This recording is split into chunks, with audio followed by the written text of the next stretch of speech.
స్వర్గధామంగా ఉన్న తెలంగాణ రాష్ట్రానికి ఇది ఒక మాయని మచ్చగా మేము భావిస్తూ ఉన్నాం. సాధారణంగా ఎక్కడైనా ఒక పరిశ్రమ పెడితే అక్కడ లోకల్ కొంతమంది ఉంటారు, నాయకులు, గూండాలు, చిన్నచిన్నోళ్ళు, ఆకు రౌడీలు, వాళ్ళు బెదిరిస్తుంటారు, ఏయ్ మా దగ్గర పెడతావా అట్లా ఇట్లా అని. తెలంగాణలో ఇప్పుడు ఎట్లయిపోయిందంటే స్వయంగా ముఖ్యమంత్రి బెదిరించే కాడికి వచ్చింది. గలీజ్ అంటే పరిస్థితి డైరెక్ట్గా నిస్సిగ్గుగా, మళ్ళీ ఏం భయం కూడా లేదు, సిగ్గుపడు కూడా లేదు, నిస్సిగ్గుగా ఎల్ఎన్టీ సిఎఫ్ఓని తీసుకుపోయి జైలు ఏమని చెప్పిన నేను. శంకర్ రామన్ అనే ఒక సిఎఫ్ఓ గారు ఎల్ఎన్టీ ఏమన్నాడు, ఆయన పాపం ఫ్రీ బస్సు పెట్టినరు కానీ మాకొచ్చే నష్టాల గురించి ఆలోచన చేయలేదు. మాది పీపీపీలో ఉన్నది. పీపీపీ అంటే పబ్లిక్ ప్రైవేట్ పార్ట్నర్షిప్. మేము పెట్టుబడి పెట్టినాం ఇలా, మరి హైదరాబాద్లో ఫ్రీ బస్సు పెడితే మాకు కొంత నష్టం వస్తుంది కదా, మరి మమ్మల్ని కూడా చూసుకోవాలి కదా అన్నట్టు ఏదో అన్నాడు ఆయన. ఏమైనా జైలు వేయండి, వాడిని జైలు వేయండి అంటే ఏంది, నువ్వేమైనా నియంతవా, నువ్వు ఇడీ అమీన్వా, లేకపోతే నువ్వేమైనా ఆయన నార్త్ కొరియాలో ఉంటాడు ఒక ఆయన పుట్టి, ఆయన పేరుంది కిమ్ గాయనవా, ఎవరు పోయి నువ్వు అసలు ఎవరు పడితే వాళ్ళని జైలు వేస్తావా నువ్వు? గింత అన్యాయం, ఇంత అరాచకం ఎట్లా కనబడుతుంది నీకు అర్థం కాదు. అంతంత పెద్ద పెద్ద సంస్థలు ఊకుంటాయి అనుకుంటున్నావా? వాళ్ళకేం వేరే మార్గాలు లేవా? అంటే నీ ఇష్టం ఉన్నట్టు మాట్లాడతా, నీ అహంకారపూరితంగా ఎవరిని పడితే వాళ్ళని జైలు వేస్తా, ఇంత అన్యాయమా? ఇంకొక దారుణమైన మాట ఏంటంటే, నేను చేసిన పథకాన్ని తప్పు పడతావా గంతోళ్ళ మీరు అన్నట్టు జైలు వేస్తా అంటే మీ తప్పులు ఎత్తి చూపుతూ జైలు వేసేస్తారా మీరు? ఇంత అరాచకమా?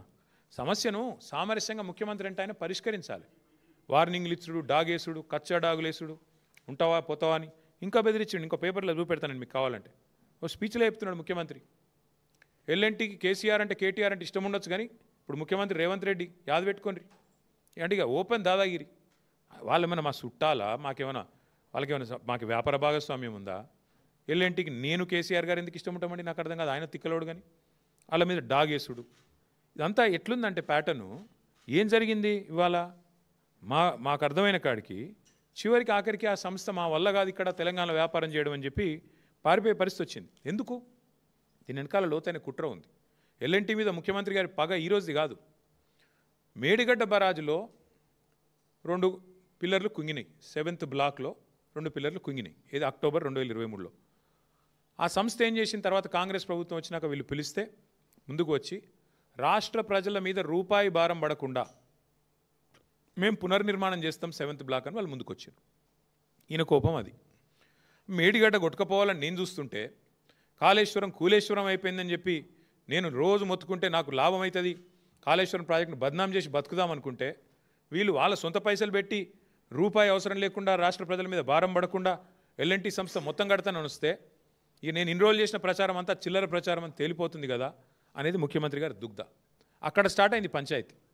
అక్కడికి వెళ్ళి ఎయిర్పోర్ట్ మెట్రో రద్దు, ఆ తర్వాత ఎల్ఎన్టీ మీద మరి ఆ మేడిగడ్డ బరాజ్ మీద, అన్నారం బరాజ్ మీద వరుసగా మేడిగడ్డ నుంచి మెట్రో దాకా వెంటాడుతూనే ఉన్నాడు, వాళ్ళని వేధిస్తూనే ఉన్నాడు ఈ ముఖ్యమంత్రి. జైలు వేస్తా అంటాడు. ఈ రకంగా పిచ్చి మాటలు మాట్లాడి చివరికి ఆ ఎల్ఎన్టీ అనే సంస్థ కక్షగట్టి మరి ఇవాళ నానా యాగి చేసి వాళ్ళని వెళ్ళిపోయేటట్టు చేసింది కేవలం రేవంత్ రెడ్డి గారే. ఏం తప్పు చేసింది ఎల్ఎన్టీ? మీకు అడ్డం వచ్చిందా? మీ బాంబులేటి శ్రీనివాసరెడ్డి గారి కంపెనీకి అడ్డం వచ్చిందా? ఇక్కడ కాంట్రాక్ట్లల్లో ఏమైంది? ఇబ్బంది ఏంది? ఇచ్చుకున్నావు కదా నువ్వే. నారాయణపేట కొడంగల్ లిఫ్ట్ ఇరిగేషన్ ప్రాజెక్టులో ఇదే ఎల్ఎన్టీ సంస్థ ఒక అంతర్జాతీయ సంస్థ. ఇది వాళ్ళకట క్వాలిఫికేషన్ లేదంట, బాంబులేటి కంపెనీకి మాత్రం క్వాలిఫికేషన్ ఉందంట. అంటే అంత గొప్ప కంపెనీ బాంబులేటిది, కానీ ఎల్ఎన్టీకి మాత్రం లేదంట.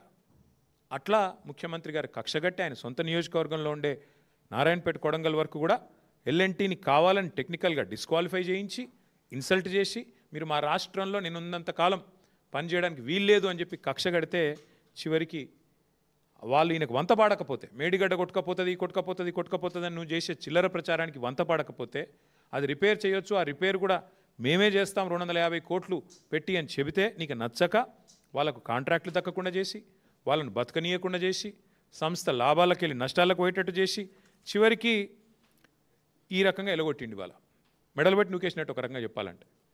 తెల్లారులేస్తే ఈ ముఖ్యమంత్రి గారు మీరు వింటూ ఉంటారు, ఖజానా ఖాళీ, నా దగ్గర పైసలు లేవు, కోసుక తింటారా నన్ను, ఏం చేయాలి నేను అని మాట్లాడతారు. తెల్లారులేస్తే అప్పు పుడతలేదు అని తెల్లారులేస్తే డైలాగు రోజు. మరి వాళ్ళు నేను అడుగుతున్నా ముఖ్యమంత్రి గారిని, 15,000 కోట్ల రూపాయలు ఇవాళ మీరు తీసుకున్న ఈ అనాలోచిత నిర్ణయం వల్ల 15,000 కోట్ల రూపాయలు ఏదైతే ఒక ప్రైవేట్ సంస్థ భారం మోసిందో ఇన్ని రోజులు, ఇవాళ అది మొత్తం వచ్చి రాష్ట్ర ప్రజల నెత్తి మీద పడ్డది.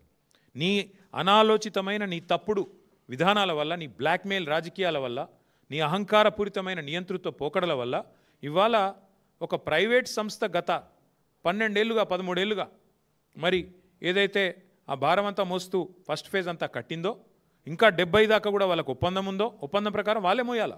నష్టం వచ్చినా కష్టం వచ్చినా వాళ్ళకి ఇచ్చిన భూముల్లో కట్టుకోవాలి. ఆ కట్టుకున్న ద్వారా మీకు ఐడియా ఉండొచ్చు, లేదంటే ఒక నిమిషం చెప్తాను. మెట్రో సంస్థకి అప్పట్లో ఉన్న ప్రభుత్వం కాంగ్రెస్ ప్రభుత్వం 280 ఎకరాల స్థలం ఇచ్చింది హైదరాబాద్లో, విలువైన స్థలం. ఏం చెప్పింది వాళ్ళకి, మీరు 18 కోట్ల చదరపు అడుగుల్లో మీరు రియల్ ఎస్టేట్ కట్టుకుంటే దానివల్ల మీకు దగ్గర దగ్గర 50% ఆదాయం మీకు దాని నుంచే వస్తుంది కిరాయిల ద్వారా. 18 కోట్ల అడుగులు అంటే 18 crore square feet of constructed space కట్టుకోమని చెప్పి ఇచ్చినారు. ఇంకో 50% టికెట్ల ద్వారా, 45% ఇట్లా ఈ కట్టుకున్న వాటి నుంచి వచ్చే రెంటల్స్ ద్వారా, 18 కోట్లు కట్టిన దాని నుంచి వచ్చే రెంటల్ ద్వారా, ఇంకొక 5% అడ్వర్టైజ్మెంట్ల ద్వారా వాళ్ళు చేసుకోవాలి. అంటే నీకు 2070 దాకా ఇట్లా సంపాదించుకునే మార్గం ఉంది ఎల్ఎన్టీకి. వాళ్ళు నిర్మాణ రంగ సంస్థ, వాళ్ళు ఫటాఫట్ కొన్ని కట్టినరు కూడా, పంజగుట్టల మాల్ కట్టినరు, ఎర్రమంజిల్లో కట్టినరు, మాదాపూర్లో కట్టినరు, మిగతా కూడా కట్టిపించేది ఉండే నువ్వు. ఇప్పుడు ఆ 15,000 కోట్ల భారం వాళ్ళ మీదకి వెళ్ళి నీ నెత్తి మీద ఎందుకు పెట్టుకున్నావు? నీ నెత్తి మీదకి వెళ్ళి బలవంతంగా రాష్ట్ర ప్రజల మీద ఎందుకు రుద్దుతున్నావు? ఇవాళ ఉదయం ఆసిఫాబాద్లో మా ఎమ్మెల్యే కోవాలక్ష్మి గారు ఐటీడీఏ ఉద్యోగులు, అవుట్సోర్సింగ్ ఉద్యోగులు 7 నెలల నుంచి జీతాలు వస్తలేవని ధర్నా చేస్తుంటే ఆడపోయి వాళ్ళకి సంఘీభావం అని చెప్పి వాళ్లకు మద్దతుగా గొంతు కలిపింది మా ఎమ్మెల్యే కోవాలక్ష్మి. ఐటీడీఏ ఉద్యోగులు, చిన్న ఉద్యోగులు, అవుట్సోర్సింగ్ వాళ్ళు, వాళ్ళకు 7 నెలల నుంచి జీతాలు లేవు. కానీ ముఖ్యమంత్రి 15,000 కోట్ల భారం ఇలా రాష్ట్రం మీద మోపుతా ఉన్నాడు. ఎవరి కోసం? నీ అహంకారం కోసమా? నీ నోటి దీనికోసమా? దేనికోసం చేస్తూ ఉన్నావు? ఇప్పటికే మీ వల్ల, మీ చేతగాంతనం వల్ల పరిశ్రమలు వెళ్ళిపోతూ ఉన్నాయి. ఒకటి గుజరాత్కు పోయింది కేన్స్, ఇంకోటి ఏపీకి పోయింది ప్రీమియరు, చెప్పుకుంటూ పోతే తమిళనాడుకు ఇంకోటి కార్నింగ్ పోయింది. ఇప్పుడు ఎల్ఎన్టీ కూడా మొత్తం రాష్ట్రం వదిలిపెట్టి వెళ్ళిపోయింది. నేను పొద్దున్నే ఎల్ఎన్టీ సంస్థలో ఉండే ఇంకో ఐటీ కంపెనీ ఉంటుంది మైంట్రీ అని, వాళ్ళతో కూడా మాట్లాడినా. వాళ్ళు కూడా చెప్తున్నారు, ఇక మా వాళ్ళకి ఇక్కడ నచ్చలేదు సార్, ఎందుకంటే సతాయిస్తున్నారు, వాళ్ళు కూడా ఆలోచన చేస్తున్నారు, ఎక్స్పాన్షన్ ఇక్కడ చేయొద్దు, వేరే కాడ చేసుకోవాలని నిర్ణయం తీసుకున్నారు అని మాట్లాడుతున్నారు. అంటే ఇంత అన్యాయంగా వ్యవహారం చేసి ఒక ఇట్లుంటుంది. ఇప్పటికే 2,20,000 కోట్లు అప్పు చేసిండు రేవంత్ రెడ్డి. ఈ 22 నెలల్లో నెలకు 10,000 కోట్ల రూపాయల చొప్పున కాగ్ చెప్పింది, నేను చెప్పట్లేదు. 2,20,000 కోట్ల అప్పు చేసిండు. ఇవాళ మరొక 15,000 కోట్ల అప్పు. దీనివల్ల ఎవరి కోసం, దేనికోసం ఈ అప్పు ఎవరు కడతారు? నేను అడిగేది ఈ ముఖ్యమంత్రి గారిని, మీరు దేనికి పైసలు లేవంటారు?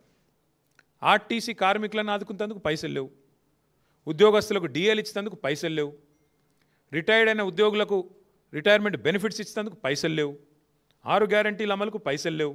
మరి 15,000 కోట్ల అప్పు ఎందుకు, ఎవరి కోసం, ఏ కారణం చేత మీరు తీసుకుంటున్నారో చెప్పాలని చెప్పి నేను కోరుతా ఉన్నాను. మాకైతే స్పష్టమైన సమాచారం ఉంది. ముఖ్యమంత్రి గారి ఎజెండా పెద్దగా ఉంది. ముఖ్యమంత్రి ఏం చేసినా దాని ఇంకొక లెక్క ఉంటుంది. ఆ లెక్క ఏంది అంటే, ఈ 280 ఎకరాల మీద ముఖ్యమంత్రి గారికి ఆయన అనుయాయులకు అనువడ్డది. ఈ 280 ఎకరాలు ఏదైతే ప్రభుత్వం మెట్రోకి ఇచ్చిందో వాటిని వాపసు తీసుకోవడం వల్ల ఏమైందంటే ఆ ల్యాండ్స్ అన్నీ అయితే అమ్ముకోవచ్చు వాళ్ళ ఫ్రెండ్స్కి, ఫ్యామిలీకి, ఫ్రెండ్స్ అండ్ ఫ్యామిలీ బెనిఫిట్ స్కీమ్లో ఇష్టం వచ్చినట్టు అడ్డికి పావుషేర్ అమ్ముకోవచ్చు, లేదా ఇంకెవరికైనా వాళ్ళకు దగ్గరగా ఉండే కొన్ని సంస్థలకు, ఇక మీకు తెలుసు వాళ్ళు ఎవరో, నేను చెప్పని పేర్లు చెప్తే మళ్ళీ మీరు కొంతమంది లైవ్లు ఇవ్వలేరు, మీ బాధ నాకు తెలుసు, కాబట్టి వాళ్ళకు అమ్ముకోవచ్చు. ఇది ఆయన ఎత్తుగడ. 280 ఎకరాలు ఇవాళ ఆ రకంగా అమ్ముకోవాలన్నది వారి ఆలోచన.